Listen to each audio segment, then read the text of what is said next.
In this video, we will discuss chapter 1 from the topic 1.3 students uncertainty in a measurement. According to ALP syllabus students आप जानते हैं पहले दो articles आपके syllabus में से फिलहाल इस साल के लिए कट हो चुके हैं. स्टार्ट करेंगे from the third topic uncertainty in a measurement. Students first of all हम एरर को डिफाइन करते हैं. Whenever we measure a physical quantity with the help of a device, definitely whatever we measure that is called measured value, denoted by MV students. और जारी बात है जिस physical quantity की वैल्यू को आपने मेजर की है उसकी कोई एक्चुअल और ट्रू वैल्यू भी होगी. तो हमारी मेजर की गई वैल्यू का जो डिफरेंस होगा उस फिजिकल क्वांटिटी की एक्चुअल या ट्रू वैल्यू के साथ, that difference is known as error. अब स्टूडेंट्स एरर के तीन मेन कॉजेज होते हैं स्टूडेंट्स. नंबर वन, नेग्लिजेंस और इनएक्सपीरियंस ऑफ अ पर्सन.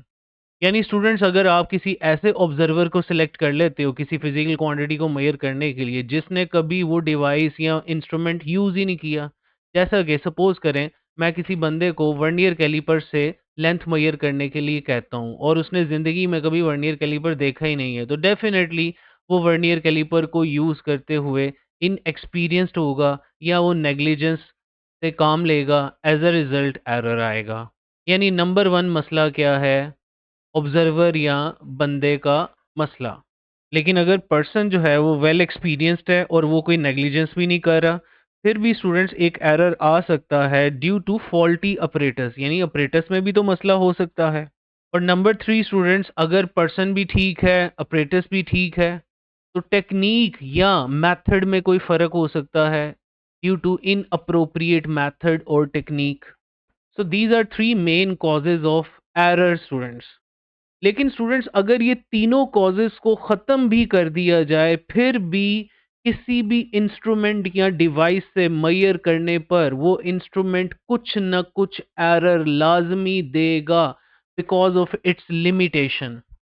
क्योंकि आप जानते हैं हर डिवाइस का एक लीस्ट काउंट होता है जहां तक वो मिनिमम एक्यूरेसी से मेजर कर सकता है. तो कोई भी डिवाइस जो मैक्सिमम पॉसिबल एरर देगा students due to its limitation, उसको हम स्टूडेंट्स कहेंगे अनसर्टेनिटी, जो कि हमारी इस वीडियो का टॉपिक है. आइए एक एग्जांपल से ये बात समझते हैं. आप स्क्रीन पे यहाँ पे एक स्टॉप वॉच देख रहे हैं स्टूडेंट्स. फर्ज किया इस मैकेनिकल स्टॉप वॉच का जो लीस्ट काउंट है स्टूडेंट्स दैट इज 1 सेकेंड. और ये भी याद रखिएगा जो least count of any instrument होता है एक्चुअली ये स्टेप्स ऑफ मेजरमेंट होते हैं. Steps of measurement. मतलब अगर इस स्टॉप वॉच का लीस्ट काउंट 1 सेकेंड है तो ये 1 सेकेंड 1 सेकेंड 1 सेकेंड करके काउंट करेगी. यानी 1 सेकेंड के बाद ये 2 सेकेंड पे जाएगी, 2 के बाद ये 3 पे जाएगी एंड सो ऑन. यानी ये 1 सेकेंड से कम टाइम मेजर नहीं कर सकती. अब डायग्राम में देखें, यहाँ बाय चांस इसकी जो नीडल आपको नज़र आ रही है ये एक्चुअली अगर आप चेक करें ये 7 और 8 सेकेंड के इन बिटवीन आ गई है स्टूडेंट्स. अगर तो ये एग्जैक्टली 7 पे आ जाती तो आपने कहना था 7 सेकेंड्स, एग्जैक्टली 8 पे आ जाती तो आपने कहना था 8 सेकेंड. लेकिन ये 7 और 8 के इन बिटवीन आ गई है. यानी आपकी जो मेजर्ड वैल्यू है वो इस डिवाइस के लीस्ट काउंट के अंदर आ गई है और लीस्ट काउंट इसकी लिमिटेशन है, यानी ये इससे कम मेजर नहीं कर सकता. इसलिए हम कहेंगे कि ये जो रीडिंग आएगी टाइम की वो 7 सेकेंड्स तो लाजमी है, लेकिन 7 सेकेंड से थोड़ा सा ज़्यादा है और 8 सेकेंड से थोड़ा सा कम है. यानी it would B 7 point something. अब पॉइंट के बाद क्या आएगा? ये 7.2 सेकेंड होगा या 7.3 सेकेंड होगा, ये हम 100% श्योरिटी से नहीं बता सकते. लिहाजा कोई भी दुनिया की चीज़ मेजर करते हुए जब आप इंस्ट्रूमेंट यूज़ करेंगे तो उस इंस्ट्रूमेंट का एक लीस्ट काउंट होगा और उस लीस्ट काउंट के बराबर वो मैक्सिमम पॉसिबल एरर कॉज कर सकता है. उसी को स्टूडेंट्स हम क्या कहते हैं? अनसर्टेनिटी. इसी तरह स्टूडेंट्स अगर लेंथ मेजर करने के लिए हम मीटर रॉड या मीटर रूल इस्तेमाल कर रहे हैं जिसका लीस्ट काउंट स्टूडेंट्स होता है 0.1 सेंटीमीटर. आप देख रहे हैं स्केल के ऊपर ये जो नंबरिंग लिखी हुई है 0 1 2 3 अप टू सोन 12 तक, ये एक्चुअली सेंटीमीटर में वैल्यूज़ हैं. और आप चेक करें तो 1 सेंटीमीटर को 10 बराबर डिवीजन्स में डिवाइड किया गया है और ये जो सबसे छोटी डिवीजन इस स्केल के ऊपर आपको नज़र आ रही है ये एक्चुअली सेंटीमीटर का 1/10 पार्ट बनेगा, जिसे स्टूडेंट्स हम 1 मिलीमीटर भी कहते हैं।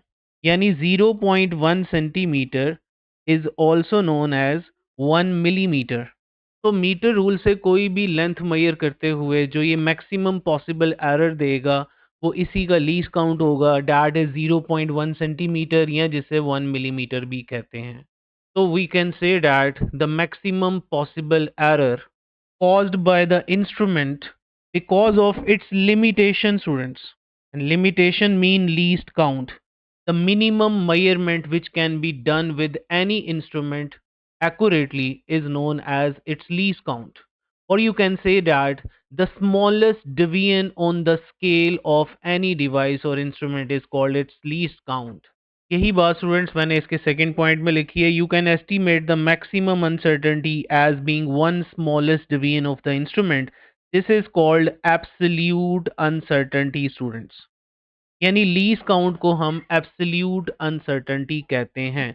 अब यहाँ पे अनसर्टेनिटी तो मैंने आपको समझा दिया है, लेकिन ये एब्सोल्यूट वर्ड का क्या मतलब है, आइए इस बात को देखते हैं। सपोज कीजिए किसी स्टूडेंट ने मार्क्स ऑब्टेन किए 100 और टोटल मार्क्स थे डियर स्टूडेंट्स 200। अब यहाँ पे इस स्टूडेंट ने जो मार्क्स ऑब्टेन किए हैं स्टूडेंट्स ये 100, इसे कहते हैं एब्सोल्यूट मार्क्स। लेकिन स्टूडेंट्स अगर आप इसके ऑब्टेन्ड मार्क्स को डिवाइड कर दीजिए टोटल मार्क्स पे तो डेफिनेटली ये फ्रैक्शन में जवाब आएगा, it would be 0.5। This factor 0.5 is known as fractional marks.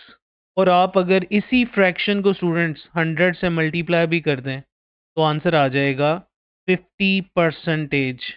यानी ये जो 50% आई है this is actually percentage marks. For example students यहाँ पे आपको दो स्टूडेंट्स नज़र आ रहे हैं, मैंने एक ब्लू कलर से बनाया और एक रेड कलर से बनाया। अगर मैं कहूँ ये ब्लू वाले स्टूडेंट ने 90 मार्क्स लिए हैं और रेड वाले स्टूडेंट ने 50 मार्क्स लिए हैं, यहाँ पे वीडियो पॉज करके स्टूडेंट्स जवाब दीजिएगा, सोचिएगा कि कौन सा स्टूडेंट बेहतर लग रहा है आपको। शायद बहुत सारे स्टूडेंट्स के दिमाग में यहाँ पर आया हो कि 90 मार्क्स वाला, लेकिन स्टूडेंट्स मैंने आपको यहाँ सिर्फ दोनों स्टूडेंट्स के एब्सोल्यूट मार्क्स बताए हैं। ये नहीं बताया कि किस स्टूडेंट ने कितने मार्क्स में से कितने मार्क्स लिए हैं। यानी हो सकता है जिसने 50 मार्क्स लिए हैं उसने आउट ऑफ 50 लिए हैं, यानी टोटल भी 50 थे और उसने 50 ही मार्क्स ऑब्टेन किए हैं, तो ये 100% मार्क्स कहलाएंगे। और हो सकता है जिसने 90 मार्क्स लिए हैं उसने 500 में से 90 मार्क्स ऑब्टेन किए हैं, तो इसकी तो परसेंटेज बहुत कम नहीं निकलेगी। तो कौन सा स्टूडेंट बेहतर होगा? डेफिनेटली ये रेड वाला। इसका मतलब किसी भी मेजरमेंट में जो लीस्ट काउंट होगा डिवाइस का वो एब्सोल्यूट अनसर्टेनिटी कहलाएगा। लेकिन समटाइम्स हमें उस एब्सोल्यूट अनसर्टेनिटी को या लीस्ट काउंट को मेजर्ड वैल्यू के हिसाब से देखना पड़ेगा। जैसे आपने यहाँ स्टूडेंट के मार्क्स को देखा with respect to total marks, यानी ऑब्टेन्ड मार्क्स को टोटल मार्क्स पे डिवाइड किया तो ये फ्रैक्शनल मार्क्स आया, और 100 से मल्टीप्लाई किया तो ये परसेंटेज मार्क्स आ गए। इसी तरह अगर हम सिंपल लीस्ट काउंट कंसिडर करेंगे तो वो एब्सोल्यूट अनसर्टेनिटी होगा, लेकिन उसी लीस्ट काउंट को मेजर्ड वैल्यू पे डिवाइड कर देंगे तो फ्रैक्शनल अनसर्टेनिटी बन जाएगा, और इसी को 100 से मल्टीप्लाई कर देंगे तो परसेंटेज अनसर्टेनिटी आ जाएगा। आइए यही बात मैं आपको स्क्रीन पे शो करता हूँ, ये देखें। Any measurement can be written as MV plus minus least count students। MV का मतलब यहाँ पे measured value है और LC का मतलब यहाँ पे least count है। So we can say that absolute uncertainty is equal to least count of the instrument। और इसी की fractional uncertainty find करनी है तो just divide the absolute uncertainty by the measured value। So fractional uncertainty is given by absolute uncertainty divided by Meyer value, या इसको ऐसे भी लिख सकते हैं least count divided by MV। MV means Meyer value। और इसी फॉर्मूला को आप 100 से मल्टीप्लाई कर देंगे तो परसेंटेज अनसर्टेनिटी भी आ जाएगी, like this dear students. Least count divided by Meyer value multiply by 100। Next इसकी एक्सप्लेनेशन की तरफ आते हैं स्टूडेंट्स। You can count the number of pages of a book exactly, but measurement of its length needs some measuring instrument. जारी बात है, I can count number of students present in a class, or I can count the number of pages of a book. For that I do not require any instrument. But whenever you are going to measure the length of a book, the length of a room, for that you need to use an instrument to measure its length. और आपको पता है हर instrument को calibrate किया होता है to a certain smallest deviation or mark on it, which is known as actually least count of the device. And this fact puts a limit regarding its accuracy. जारी बात है किसी भी डिवाइस से आप कितनी एक्यूरेसी अचीव कर सकते हैं वो इस बात पे डिपेंड करता है कि उसका लीस्ट काउंट क्या है. When you take a reading with one instrument, its limit of measurement is the smallest deviation or graduation on its scale. Hence, every measured quantity has some uncertainty about its value. When a measurement is made, it is taken to the nearest graduation or marking on the scale. और ये last line मैंने first slide में भी लिखी थी. So you can estimate the maximum uncertainty as being one smallest deviation of the instrument, that is least count, and this is called absolute uncertainty. Next example की तरफ आते हैं students. For example, if one edge of the book coincides with 10.0 centimeter mark and other with 33.5 centimeter, then the length with uncertainty is given by. Definitely यहाँ पे आप देख रहे हैं कि डेसिमल के बाद एक प्लेस गिवन है दोनों वैल्यूज़ में 10.0 एंड 33.5 सेंटीमीटर. यानी ये दोनों वैल्यूज स्टूडेंट्स ली गई हैं मीटर ऑड की मदद से. मीटर रूल भी कहते हैं इसे, जिसका लीस्ट काउंट होता है 0.1 सेंटीमीटर. इस बात को एक एग्जांपल से समझते हैं. सपोज कीजिए स्टूडेंट्स मैं ये कह रहा हूँ this is any one mark on the metre rule. Suppose कर लिया ये 10.0 है. अब इससे आगे मार्क होगा कोई, सपोज कर लीजिए मैं इसको ज़रा जूम करके स्टूडेंट्स दिखा रहा हूँ, वो यहाँ पे बना दिया. Next division would be 10.1 centimetre. और 10.0 से पीछे क्या होगा स्टूडेंट्स इक्वल फासले पे, दैट वुड बी 0.1 सेंटीमीटर पीछे आ जाए 10 से, इट वुड बी 9.9 सेंटीमीटर. अब देखें इस टाइम ये जो लेंथ है this is least count 0.1 centimetre. This length is also 0.1 centimetre and this is least count. यहाँ पे स्टूडेंट्स अब एक रूल होता है जो कि हमारी किताब में बताया नहीं गया लेकिन मैं आपको बताता हूँ ताकि आप समझ सकें ये 0.05 वाला एरर किताब ने कैसे लिखा हुआ है. अब स्टूडेंट्स देखें अगर तो कोई वैल्यू एग्जैक्टली 10.0 मार्क पे आ रही है तो मैं आसानी से उसको पढ़ लूँगा 10.0. लेकिन अगर ये वैल्यू 10.0 से थोड़ी सी आगे है थोड़ी सी पीछे है तो उसके लिए रूल स्टूडेंट्स ये होता है कि आप लीस्ट काउंट के लिए एक मिडल लाइन बनाएंगे. यानी लीस्ट काउंट की लेंथ के अंदर ये एक मिडल लाइन बनाई जाएगी. दिस ब्लू कलर की ये जो लाइन आपको नज़र आ रही है this is the middle line. अब रूल ये है कि अगर आपको फील हो कि जो मेजरमेंट है मिडल लाइन से पीछे है तो आप 10.0 लिखोगे. लेकिन अगर आपको फील हो कि ये जो एक्चुअल वैल्यू है ये मिडल लाइन को टच कर रही है या इसको थोड़ा सा क्रॉस कर चुकी है तो फिर आप अगली वैल्यू लोगे 10.1 सेंटीमीटर. अब स्टूडेंट्स इतना तो हम अंदाज़ा लगा सकते हैं देखकर कि ये वैल्यू जो है ये मिडल के करीब है कि मिडल को क्रॉस कर चुकी है. इसका मतलब इस पॉजिटिव साइड पे जो एरर आ सकता है ये वाला ये लीस्ट काउंट का हाफ बनेगा and this would be positive 0.05 centimetre. इसी तरह ये वैल्यू स्टूडेंट ये भी तो हो सकता था 9.9 और 10 के दरमियान होती मिडल के पास. मतलब सपोज कर लीजिए ये एक्चुअली वैल्यू होती 9.9 और 10 के मिडल के जस्ट पास होती या मिडल को थोड़ा सा क्रॉस की होती. तो इस सूरत में इस रूल के मुताबिक हमने 10 वैल्यू लेना था. तो फिर इसका मतलब अगर हम 10.0 मेजर कर रहे हैं तो ये प्लस 0.05 आगे भी हो सकता है और 0.05 सेंटीमीटर पीछे भी हो सकता है जिसे माइनस 0.05 कह सकते हैं. इसका मतलब एक रीडिंग को मेजर करते हुए सिंगल रीडिंग को मेजर करते हुए जो मैक्सिमम पॉसिबल एरर आता है वो प्लस माइनस 0.05 सेंटीमीटर है. ये सिंगल रीडिंग की बात हो रही है स्टूडेंट्स. तो हम ये कह सकते हैं सिंगल रीडिंग मेजर करते हुए जो प्लस माइनस एरर आ सकता है दैट इज 0.05 सेंटीमीटर. लेकिन स्टूडेंट्स यहाँ पे आप देखें अब एक बुक की आप लेंथ मेजर कर रहे हैं तो उसका एक स्टार्टिंग पॉइंट होगा वो भी किसी मार्क पर आएगा. एंड दैट इज से 10.0 सेंटीमीटर, तो इस 10.0 सेंटीमीटर में भी प्लस माइनस 0.05 होना चाहिए एरर। और जो दूसरा एज है बुक का, डैट इज 33.5 सेंटीमीटर, इसके अंदर भी प्लस माइनस 0.05 होना चाहिए एरर। लेकिन अगर मैंने अब लेंथ मालूम करनी है इस बुक की, तो मुझे फाइनल पॉइंट की लेंथ में से इनिशियल पॉइंट की लेंथ को माइनस करना होगा। तो लेंथ तो सिंपली माइनस हो जाएंगी, यानी 33.5 में से 10.0 माइनस होगा, तो इट वुड बी 23.5। लेकिन स्टूडेंट्स, इन दोनों मेजरमेंट्स का जो एब्सोल्यूट अनसर्टेनिटी थी, प्लस माइनस 0.05 सेंटीमीटर, ये दोनों जमा हो जाएंगी। यानी एक रीडिंग का एरर 0.05 और दूसरी रीडिंग का एरर 0.05, ये ऐड हो जाएगा। रीडिंग्स चाहे आप माइनस करें, प्लस करें, मल्टीप्लाई करें, डिवाइड करें, एरर हमेशा जमा होता है स्टूडेंट्स। तो आप देखें यहाँ मैंने इन दोनों वैल्यूज को माइनस कर दिया।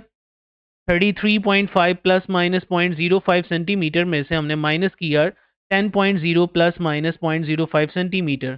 तो आंसर आ गया 23.5 प्लस माइनस ये 0.1 कहाँ से आया है? एक्चुअली ये वाला 0.05 और ये वाला 0.05 ऐड होके टोटल आ गया है 0.1 centimetre.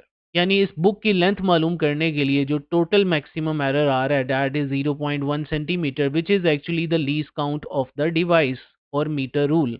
It means that the true length of the book is in between 23.4 and 23.6 centimetre. यानी हमारा जो फाइनल आंसर अभी आया है बुक की लेंथ का 23.5 प्लस माइनस 0.1 सेंटीमीटर। अगर आप 0.1 सेंटीमीटर माइनस करें 23.5 में से, तो ये बनेगा 23.4 सेंटीमीटर। और अगर आप 0.1 सेंटीमीटर इसमें ऐड कर दें, तो ये बनेगा 23.6 सेंटीमीटर। यानी इस मेजरमेंट का मतलब क्या है कि ये जो एक्चुअल वैल्यू है ये 23.4 से लेकर 23.6 तक कुछ भी हो सकती है students. Hence the maximum uncertainty is plus minus 0.05 centimetre, लेकिन इसे यहाँ पे लिखना चाहिए था it is for single measurement of the reading. एक एज की लेंथ मेजर कर रहे हो तो उसमें ये इतना एरर आएगा, दूसरे एज की भी मार्क को देखने के लिए इतना ही एरर आएगा, और टोटल इनका डबल हो जाएगा, यानी equal to the least count, which is equivalent to an uncertainty of 0.1 centimeter. In fact, it is equal to the least count of the meter rule. This is all about the concept of uncertainty in a measurement. Next हम बात करेंगे uncertainty in digital instruments. Students, some modern measuring instruments have a digital scale, and we usually estimate one digit beyond what is certain. What is meaning of it? आइए ज़रा पढ़ते हैं.